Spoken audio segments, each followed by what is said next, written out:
Kapolri harus bersih, dialog kita lanjutkan, dan saat ini di Senayan sudah ada Nasir Jamil dari fraksi Keadilan Sejahtera. Bang Nasir, ini kalau kita bicara soal fit and proper test Pak Budi Gunawan, ini kalau saya tidak salah sebelumnya PKS berencana untuk meminta keterangan dulu kepada KPK. Apa itu jadi dilaksanakan? Itu kan beberapa usulan ya dari beberapa anggota Komisi 3 DPR RI terkait dengan penetapan status tersangka calon Kapolri Pak Budi Gunawan. Nah, dalam rapat pleno Komisi 3 wacana itu, keinginan itu tidak terwujud, ya kan? Karena itu sudah ranah hukum, sudah masuk ranah hukum. Jadi kita hormati proses hukum yang sedang berjalan di KPK. Nah, kita juga punya agenda politik ya, melaksanakan fit and proper test tersebut. Maka ya DPR menjalankan perintah undang-undang untuk melaksanakan fit and proper test kepada calon Kapolri tersebut. Kalau kita bicara soal fit and proper test, Bang Nasir, apakah kita tidak bicara soal integritas, moral calon gitu? Enggak? Sebenarnya soal integritas dan segala macam yang terkait dengan personal calon Kapolri itu sudah selesai di tingkat presiden seharusnya. Bukan lagi dibicarakan di DPR. DPR hanya ingin menguji semua yang sudah diberikan oleh presiden tersebut. Artinya DPR tidak merasa perlu ya? Jadi tidak pada tempatnya kemudian kalau kemudian DPR dalam tanda kutip ya seolah-olah mengabaikan integritas, etika publik dan lain sebagainya. Tapi bukankah itu yang terjadi? Apa yang terjadi? Anda mengatakan bahwa proses itu sudah selesai di presiden, jadi di DPR tidak perlu lagi. Iya. Coba lihat ya undang-undang apa yang dilanggar oleh DPR ketika dia melaksanakan fit and proper test ini. Bahkan kalau kita melihat Undang-Undang Nomor 2 Tahun 2002 tentang kepolisian, coba lihat di pasal 11 ayat 5. Jangankan ya Kapolri terpilih, Kapolri definitif pun bisa diberhentikan sementara oleh presiden. Jadi dalam keadaan mendesak, presiden itu bisa memberhentikan sementara kepala kepolisian dan kemudian mengangkat PLT ya Kapolri dan kemudian diminta persetujuannya kepada DPR. Jadi kalau kita merujuk kepada undang-undang ini nggak ada ya sebenarnya perlu yang diributkan. Ya tinggal sekarang bandulnya itu ada pada presiden. DPR menjalankan perintah undang-undang bahwa kami menerima surat dari presiden untuk melakukan fit and proper test calon Kapolri. Selama proses ini berlangsung tidak ada perubahan dari presiden. Ya, tidak ada perubahan surat keputusan dari presiden terkait dengan pencalonan calon Kapolri. Jadi apanya yang salah? Ya, memang kalau kita melihat prosedur tidak ada yang salah dalam urusan politik ini ya. Cuman pertanyaannya itu tadi. Kalau tadi Pak Joni mengatakan sebetulnya ada keterangan dari Bareskrim. Artinya proses untuk melihat bahwa sang calon ini punya integritas dan juga punya moral yang baik itu juga dilakukan. Iya betul, jadi Bareskrim kan sudah mengeluarkan surat tentang hal itu ya. Nah nanti kan saya pikir memang Pak Presiden kalau menurut saya dalam rangka menyelamatkan institusi penegak hukum perlu membentuk satu tim ya saran saya agar semuanya terang benderang ya. Tim apa Bang Nasir? Ingat nggak waktu dulu ketika Bibit Chandra dan Bibit Chandra dan Bibit Bibit Samad ya, Rianto yang diduga dikriminalisasikan oleh pihak kepolisian, itu kan kemudian Presiden membentuk tim ya untuk menterang-benderangkan persoalan ini. Saya pikir dan Anda melihat sekarang Pak Budi Gunawan yang dikriminalisasi oleh KPK, maksudnya seperti itu? Iya enggak, maksud saya bukan itu. Artinya untuk menjaga menjaga terang-benderangnya penegakan hukum baik di kepolisian maupun di kejaksaan di KPK.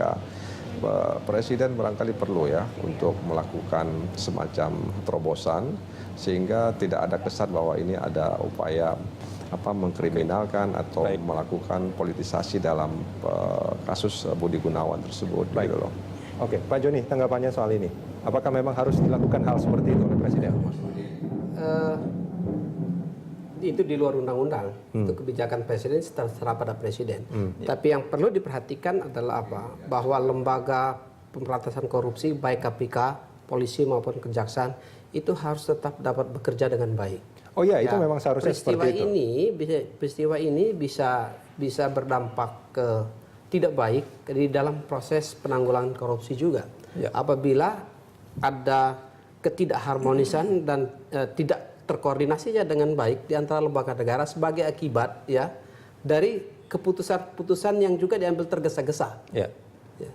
Saya kira dalam kasusnya Pak Budi Gunawan itu bukan kasus yang baru, itu kasus yang lama sekali lah, ya. Dan proses rekrutmen pergantian Kapolri ini juga bukan isu yang baru, sudah berbulan-bulan sebelumnya. Ya. Apabila ini dirasa penting dan berbahaya, seharusnya tindakan-tindakan hukum itu, apabila itu betul, sudah dilakukan sebelumnya. Ya, ini terjadi pada saat Presiden telah mengambil keputusan. Tapi kan kita memang tidak meneruskannya. bisa mengintervensi proses hukum. Artinya kalau memang proses hukum itu berjalan, ada yang cepat, ada yang lambat, ada yang lama, itu kan memang proses hukum demikian. Betul. Karenanya juga Presiden dan DPR mengambil keputusan tidak bisa atas dasar informasi yang sulit dipertanggungjawabkan atau kepastian hukumnya belum ada. Nah, dalam kasus ketetapan KPK terhadap Budi Gunawan, KPK itu menetapkan seseorang menjadi tersangka itu setelah memiliki 2 alat bukti, pasti. Persis 2 alat bukti itu KPK sudah menurut KPK itu sudah dimiliki dan itu harus diuji di pengadilan. Ya. Kasus yang dituduhkan ini kalau kita sedikit menyinggung, ini adalah kasus gratifikasi. Kalau kasus gratifikasi itu pihaknya 2 paling tidak. Ada yang memberi, ada yang menerima. Kalau kasus korupsi yang lain mungkin satu pihak bisa. Ya, penggunaan kewenangan. Tapi di sini ada dua pihak.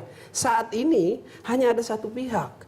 Dan saya sendiri belum tahu apakah sudah dilakukan pemanggilan atau pemeriksaan kepada pihak yang memberi. Kepada pihak yang menerima sekalipun. Apakah sudah dilakukan? Ya, ini menarik sebetulnya Mas Toto. Kalau kita bicara soal kasus ini, menurut Anda, apakah kepercayaan publik terhadap Presiden itu menjadi penting dalam proses menjalankan pemerintahan? Artinya kalau memang sekarang publik menolak sebetulnya, banyak yang menolak hal itu, akan seperti apa nanti? Kita bisa baca ya bagaimana keunggulan seorang Jokowi ketika menjadi gubernur, ketika menjadi capres. Salah satunya adalah masalah hukum. Ada optimisme publik terhadap sosok baru, sosok alternatif yang memang memiliki gaya yang berbeda dan itu ditunjukkan pada saat pemilihan menteri. Artinya memang ini menjadi isu yang sangat besar ketika kita kaitkan dengan branding seorang Jokowi. Artinya ada seakan-akan di level persepsi ada sesuatu yang sifatnya dekonstruktif yang selama ini masyarakat tidak lihat. Kenapa pilihan Jokowi kemudian seakan-akan bertentangan dengan institusi lain yang selama ini dianggap sejalan? Kita lihat bagaimana dulu orang menganggap KPK dengan Jokowi itu ada 2 variabel yang sangat dipercaya oleh publik dalam konteks pemberantasan korupsi, transparansi. Kita lihat banyak sekali cerita di situ, pengembalian gitar Metallica dan segala macam. Ini yang menurut saya memang akhirnya seakan-akan menjadi bom waktu yang meledak. Dan yang paling penting adalah masih ada waktu sehari sebelum kemudian ada keputusan di paripurna. Saya tetap menyorot. Anda mengharapkan itu? Saya berharap kalau memang Jokowi masih memperhatikan variabel-variabel tadi, termasuk masalah pemberantasan korupsi, termasuk sikap KPK sebagai salah satu masukan. Walaupun itu tidak diatur dalam undang-undang begitu ya. Yang kedua, saya tetap menyayangkan ini sistem yang harusnya dibangun dengan cara yang lebih baik. Pertama-tama oleh teman-teman DPR. Kenapa? Ya fit and proper test tadi. Saya sangat tidak setuju dengan pernyataan Bang Nasir Jamil yang mengatakan bahwa keputusan mengenai integritas moral harusnya sudah selesai di Presiden. Lalu apa fungsi dari check and balances? Lalu apa fungsi kemudian kita berikan adanya kalimat baru dalam undang-undang persetujuan dengan DPR? Ini kan untuk menguji bagaimana nilai-nilai yang disetujui oleh eksekutif itu bisa teruji oleh lembaga legislatif. Yang kedua, secara teknis Bang Nasir Jamil lupa. Ketika Jokowi mengajukan surat tanggal 9 Januari, penetapan TSK itu belum terjadi. Sehingga tidak mungkin Jokowi sudah melakukan penilaian didasarkan pada penetapan TSK. Sementara DPR memiliki peluang karena sebelum dilakukan fit and proper test, penetapan TSK itu sudah terjadi dan harusnya itu jadi variabel yang diperhitungkan sekali termasuk dengan mengujinya dengan koordinasi oleh KPK. Sayangnya tidak terjadi. Kita akan sambung ini di segmen berikut Mas Toto dan Mas Joni.